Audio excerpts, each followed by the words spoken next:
There's a person in your life right now that you should never follow, no matter how nice they seem. You already sense it.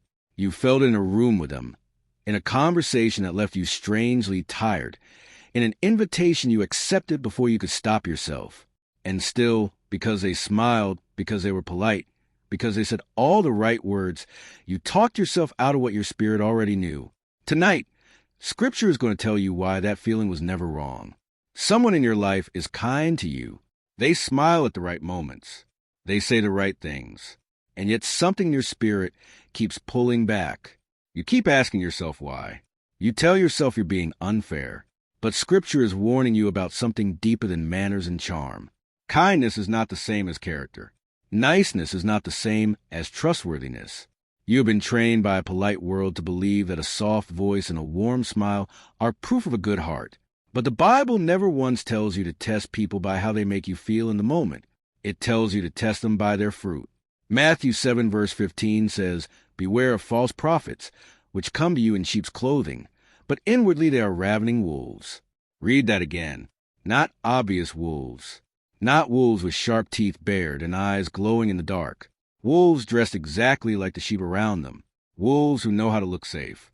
That should stop you for a moment, because it means the danger was never going to look dangerous. It was going to look pleasant.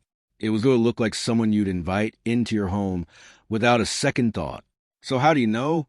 The very next verse gives you the answer. By their fruits you shall know them, not by their words, not by their smile, not by how much they compliment you or how quickly they make you laugh, by what grows out of their life over time. Ask yourself something honest right now. When you spend time with this person, do you leave feeling more at peace or more unsettled? Fruit is not a single conversation. Fruit is a pattern, and patterns take time to see. Here is the deeper warning. Some people are not evil. They are simply not for the season of your life. And your spirit already knows it before your mind is willing to admit it. That unease you feel is not judgment. It is discernment. And discernment is a gift, not a sin. 1 John chapter 4 verse 1 tells you plainly, "Beloved, believe not every spirit, but try the spirits whether they are of God." Try them. Test them. That word is not passive. It is active.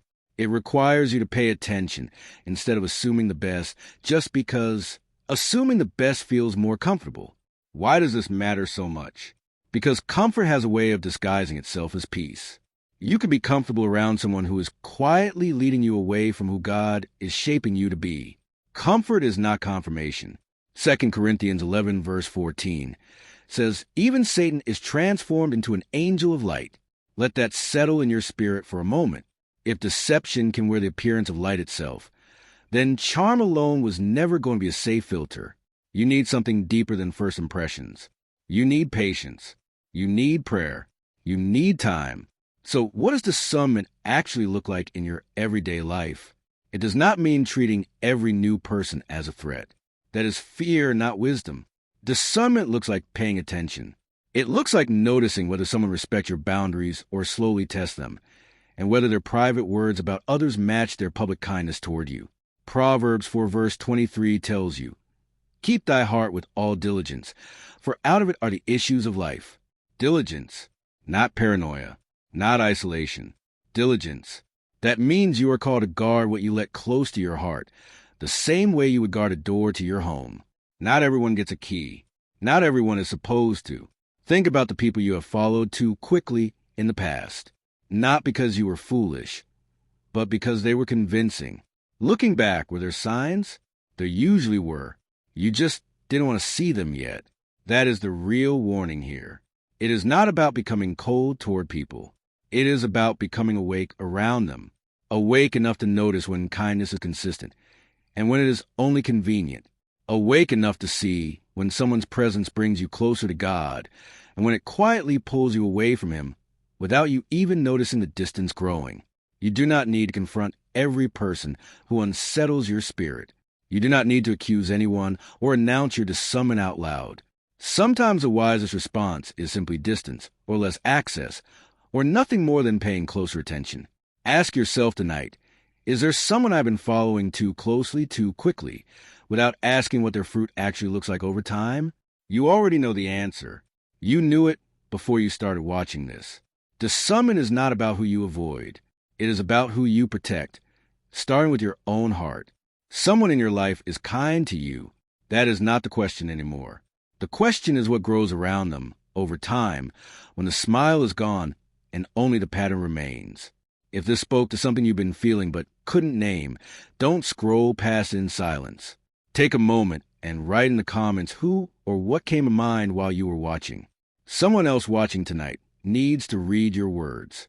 If you want more of these reminders, the kind that help you walk in wisdom instead of fear, subscribe and stay close, because this walk is easier when you're not walking distracted. Lord, give me eyes to see clearly and a heart that is not afraid to notice what needs to be noticed. Teach me to test the spirits around me with patience instead of fear. Protect my heart, and give me the wisdom to know who to walk closely with, and who I am simply meant to love from a distance.